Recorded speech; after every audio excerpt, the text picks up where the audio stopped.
Olá, me chamo Gaudinei Arnone, sou advogado e também estou na TV Relacionamento.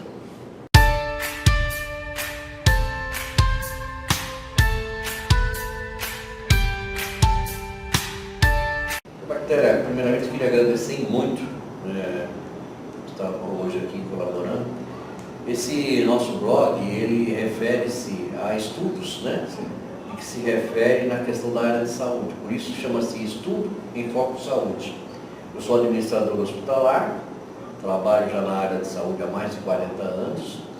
Esse blog especificamente ele trata de assuntos ligados a essa questão de saúde.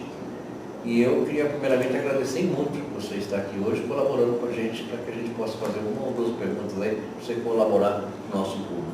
Nossa, é um prazer muito grande realmente nessa parceria da gente com você. Sim, por favor.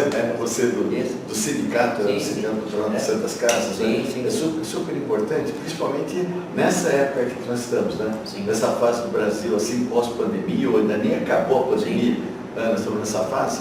Então é importante que as pessoas comecem a rearranjar os empregos, a rearranjar os valores, a rearranjar os salários, e essa parceria, tanto do lado do empregado como do empregador, acho que é super importante, isso que é fundamental para o Brasil. O que eu queria te perguntar é assim, eu trabalho muito com a questão de dar aula na área de gestão de resíduos, né? Principalmente nas questões de resíduos hospitalares, né? O que a gente sabe e tem efetivamente um compromisso e que a população precisa necessariamente saber quais seriam esses hábitos saudáveis, né? No fato de que a gente sabe que muitas coisas que ocorrem dentro do âmbito da residência, ela pode até propiciar infecção, tem uma série de bactérias que no dia a dia a gente não se apercebe disso. E quais seriam esses cuidados essenciais que a gente deveria tomar com relação a esse nosso ambiente domiciliar? Certo. Bom, eu tenho 5 livros, né, publicados. Aí quando eu escrevi o meu segundo livro, que é justamente voltado assim para hábitos errados que as pessoas têm, você tem uma ideia, nós temos alguma coisa em torno de 3 milhões de crianças que morrem por motivos de diarreia no mundo todo. Dessas 3 milhões, a gente fala assim, puxa, deve ser alguma coisa relacionada com a África, com o país terceiro mundo, aquilo, né? Mas não é, são 2 milhões e 100 mil, elas acabam falecendo por manipulação incorreta de alimentos. Manipulação, quer dizer, eram crianças que comeram, não passaram fome, mas alguém errou alguma coisa. Sim. Geralmente quem dá comida para criança são os pais. Certo. Pai e mãe não mata filho de propósito, né? Quer dizer, se eles estão matando, alguma razão tem. Eu descobri nesse meu segundo livro, que deu até razão para os meus outros livros, que a principal razão, que é uma das duas, né? A principal delas é a maneira, o desconhecimento na maneira correta de manipular alimentos frente a esses novos germes que estão aparecendo. Né? E o segundo, uma bactériazinha que eu sempre brinco nas palestras, né? Que eu falo que é uma bactériazinha chamada cabeça durice, que é a cabeça dura que a população tem. E mesmo sabendo do jeito correto, ainda tem que fazer errado. Né? Por exemplo, vocês nunca ouviram falar que se você colocar alimento quente na geladeira, estraga a geladeira. Quem falou isso pra gente? A mãe. Quem falou pra mãe? A avó. Quem falou pra avó? Ninguém, porque não tinha geladeira. Então a nossa mãe inventou isso daqui. Realmente não estraga. E você tem, não é que você não tem que colocar comida quente na geladeira, porque não estraga, você pode até colocar. Sim. Até colocar. Mas gasta muita energia. Tanto que as pessoas falam que gasta muita energia, né? Vai no banheiro, fica 3 horas no chuveiro. Né? 3 horas no chuveiro. Lá gasta muito mais, que é 220, que é a história do que aquele liga e desliga da geladeira. Então não tem problema nenhum em termos de gastar. O que você tem que fazer com o alimento é o seguinte: você pega o alimento, acabou de fazer, nunca me deixe na panela, né? Porque o pessoal fala, aqui na casa não tem chiqueza, né? O pessoal põe na panela, já põe para servir. Só que aquelas panelas, a maioria delas é de metal. E esse metal migra para o alimento. E muitas vezes, por exemplo, o alumínio ele está envolvido com problemas neurológicos, Alzheimer, Parkinson. Né? Então, acabou de cozinhar, você já troca para outro recipiente. O máximo que você pode colocar a temperatura ambiente de tempo é até 2 horas. Tá? Não pode mais que 2 horas. Em 2 horas a pessoa já almoçou, já fez tudo que podia. Aí você pega mesmo quente, você pode colocar na geladeira. Né? Aí a pessoa erra muito. O que eles fazem? Eles colocam cobertos. Você nunca pode cobrir nada que você coloca na geladeira. Né? Você tem, por quê? Porque a geladeira é uma caixa que tem um compressor que fabrica vento. Né? Esse vento tem um gás que ele gela. O vento gelado, o ar gelado é muito mais pesado que o ar quente. Por isso que ele é produzido em cima das geladeiras. Aí ele vai descendo, vai chegando no alimento e vai roubando calor. Quer ver? Vamos supor que aqui está o alimento. Aqui está o alimento. Você coloca uma tampa por cima. Então eu sou o vento, eu vou batendo aqui, eu vou bater na tampa. Ele vai demorar muito para refrigerar o alimento. Então o que você faz? Você coloca ele destampado, ele chega e rouba o calor. Depois de 2 horas, você vai e tampa. Né? Essas 2 horas é essencial para a geladeira fazer a função dela. E como é que você sabe que está errado?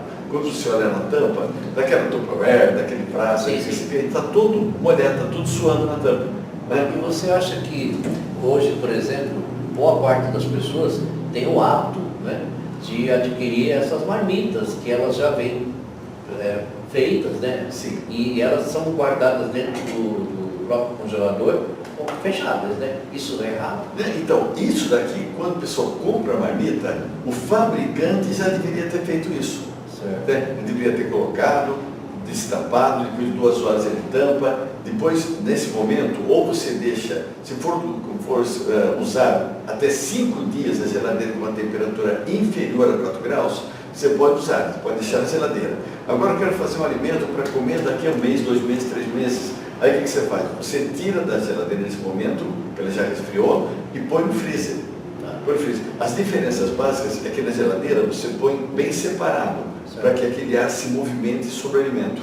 No freezer... Ele vai se concentrar. Isso, você tem que colocar tudo como se fosse um iglu. Isso mesmo é coisa que se porventura uma pessoa for fazer, sei lá, alguns legumes, algum tipo de alimentação para comer, porque normalmente as pessoas trabalham fora e elas não têm condições de ficar toda hora fazendo refeições, porque chegam tarde. Exatamente. Então, normalmente as pessoas fazem no final de semana e fazem isso na Tupperware. O procedimento seria esse. Isso, aí você coloca tudo. Por quê? Porque se, por exemplo, tiver uma falta de energia,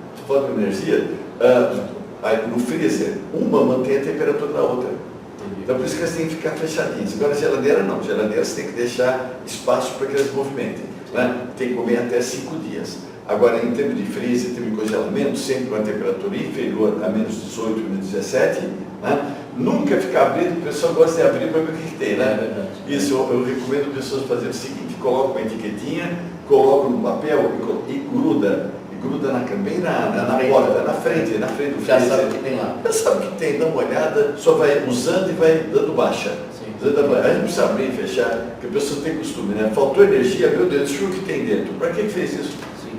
Quando as pessoas muitas vezes vão na feira, no supermercado, elas têm normalmente o hábito de fazer determinadas porções, sejam porções de legumes, sejam porções diferenciadas de outro tipo qualquer.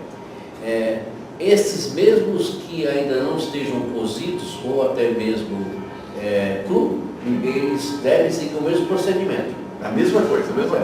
Só que você tem que fazer o seguinte, quando você tem uma fruta, um legume, alguma coisa, existe uma coisa chamada branqueamento. Né? O que é o branqueamento? É uma técnica que você utiliza para manter a coloração, manter a quantidade de vitaminas que o produto tem. Então, como é que é feito isso? Você pega esse produto, né? você pega uma água fervente, aí você pega o produto, você mergulha na água fervendo, conta até 5, 1, 2, 3, 4, 5, né? Aí você retira e já mergulha em banho de gelo. Banho de gelo. Esse processo nós chamamos de branqueamento. Isso vai manter a coloração dos legumes, né? Não vai ter aquele choque, aquela coisa toda. E vai manter também muito das vitaminas que você poderia perder. Então esse branqueamento é essencial para legumes, é essencial também para frutas, que você pode fazer. Né? Mas existem algumas coisas, por exemplo, que você não pode congelar. Vou dar um exemplo, pepino. Pepino, se você congelar, ele vai perder toda a textura, você não tem nem condições de usar. Então, nem todo produto pode ser congelado. Nem todos têm vamos dizer assim, esse tipo de concentração. Nem todos eles têm uma característica que aguenta o congelamento. Elas alteram muito, elas modificam muito. Né?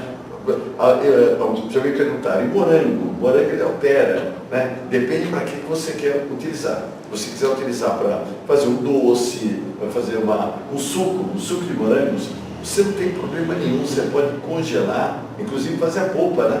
Sim. Você congela a polpa. Agora, se eu quero congelar um morango para fazer um enfeite, né, colocar em cima do bolo, aí já não, porque ele fica todo molengo, tal, você perde as características morfológicas dele. Né? Então você não pode utilizar com essa finalidade. Mas as outras de manutenção, isso aqui é muito utilizado na Europa. O congelamento, aliás, é uma ideia europeia. Por quê? Que lá eles vão ter assim, a vantagem que nós temos no Brasil, né? Que nós temos alimento durante o ano todo. Sim. Né? Que nós não temos aqueles Tem sazonais. uma gestão muito grande. Na Europa você tem aqueles, o inverno deles não cresce nada, né? Um gelo enorme. Então o que eles fazem? Eles pegam os alimentos, eles congelam, que é o meio de manutenção. Aqui no Brasil, os meios de manutenção até antigos que se usavam, né? Eu sei que da sua época que eu não existia geladeira antes. Então o pessoal usava algumas técnicas para manter aqueles alimentos por mais tempo. Então, já que não tinha geladeira, eles usavam o quê? Tinham dois processos principais. A salga, que eles faziam, né? Então pegava aquele peixe, botava sal e deixava secar, ou então a própria carne seca, o jabá, né? Que eles deixavam fazer a carne seca. Ou então, que é muito utilizado ainda em Minas o pessoal utiliza aquele carne-banho. Carne-banho, que eles pegam a carne, aí tem um segredinho, né? Que você tem que pegar essa carne, corta em pedaços, frita ela, torra bem para sair toda a água, né? Que muita gente erra, deixa um pouco de água, né? E põe na banha quente, né? Na banha dissolvida, ela seca, ela fica lá dentro. Se ela estiver sem água, vai durar um tempão enorme daquilo sem perigo nenhum. Se você não retirou toda a água, deixou um pouquinho de água, vai ter um problema seríssimo, que tem algumas bactérias, por exemplo, que é aquela que dá o botulismo, né? Sim. O botulismo pode até matar a pessoa. Nós já tivemos um caso uma vez, não tantos anos atrás, de um casamento que eles serviram carne-banho e pela quantidade, era muito grande, não fizeram esse processo adequado. E deixaram por mais de 30 dias lá. Essa bactéria, se chama Clostridium botulinum, um nome complicadinho. Ele cresceu, produziu uma toxina, essa toxina matou pelo menos uns 10 convidados, inclusive o noivo. Deixa eu te falar uma coisa. Sim. Hoje a gente sabe que o país atravessa, o mundo todo, né?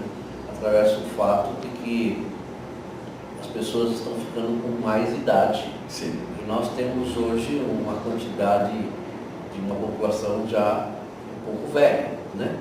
Quais seriam os cuidados que a gente deveria destacar ao nosso público para essas pessoas idosas que muitas vezes moram sozinhas e que elas não têm esses hábitos, inclusive? O que a gente poderia recomendar a elas? Essa pergunta é maravilhosa, né? Que aí dá para a gente falar sobre os chamados grupos de risco. São grupos de risco. Crianças com idades inferiores a 5 anos, né? Idosos acima de 60, 65 anos, né?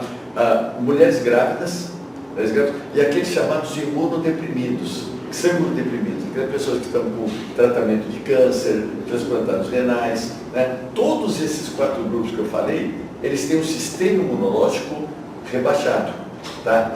No caso de crianças ainda não está totalmente formado, no caso de idosos já está tendo uma depressão, uma depressão do sistema imunológico. A mulher grávida, gente, pelo amor de Deus, entenda o que eu estou falando, tá? Aqui o filho, ele não é um parasita, tá? Mas ele age como se fosse um parasita dentro da pessoa. O que é o parasita? Ele vai se alimentando de todos os alimentos que a pessoa tem. Então aquele cordão umbilical é um canudo, vai chupando tudo que tem, então a imunidade da mulher vai abaixando. E os imunodeprimidos, como a palavra já fala, são pessoas que têm imunidade. Então, esse grupo de pessoas tem que tomar uma série de cuidados. Vou dar alguns exemplos. Comidas cruas. Muito cuidado, eu nem digo que você coma. Estou falando de bife tartar, aquela comida alemã, que você come carne moída, ovo, né? Ovos crus, isso daqui para ninguém indicar você comer. Hortaliças não higienizadas, frutas não higienizadas, tá? Então evitar você experimentar isso para todo mundo também, evitar experimentar fruta na feira, fruta no supermercado, chupar uvinhas, isso daqui pode ser terrível. E uma coisa também que eu falo até com dor no coração, né, gente, que eu também gosto muito, é comida japonesa, sashimi, que são peixes crus. Então evitar esse ponto, né? Outra coisa também é você tem que ir atrás. Não que não possa comer, mas moderadamente comer. Evitar. Tá. Vamos falar, evitar que Quando daqui a pouco o pessoal fala que ele não vai mais autorizar comida. eu conheço a população, se eu falar, pode comer, o cara vai comer agora, já sai, vai comer o japonês inteiro lá. Então eu falo que não, eu sei que você vai comer um pouquinho, então eu falo que não, botar a bactéria só que não pode, né? Isso daqui. Uma outra coisa que ela tem que fazer é aumentar a imunidade dela contra várias doenças. Né? Então, gente, você está proibido, esses grupos aqui, de fugir de vacina. Sim. Todo mundo está proibido, mas principalmente esses grupos. Tanto que todo o processo de vacinação começa pelo quê? Começa pelos idosos, depois grupo de saúde. Sim. Por quê? Porque sabe que eles estão com mais vulneráveis, do sistema imunológico. Né? Que ele pegar uma doença, o que para qualquer pessoa curaria em pouco tempo, para ele corre o risco de vida. Né? Então, nada de ir atrás de WhatsApp dizendo que a vacina é ruim, que a vacina não presta, que a vacina pode matar, isso é mentira. É mentira. Vai e toma vacina. Você tem que ter muito cuidado com a sua saúde. Queria agradecer muito por tempo, porque nós temos um tempo muito pequeno.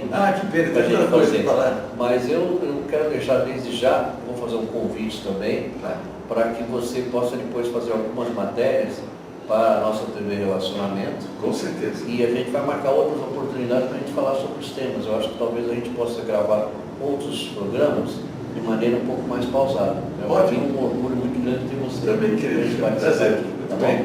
Muito obrigado. Queríamos que vocês dessem aí o seu chart de joinha e nos acompanhassem não só no nosso site, mas também no YouTube e todos os vídeos que a gente está colocando. Um grande abraço a todos. Muito obrigado. Obrigado.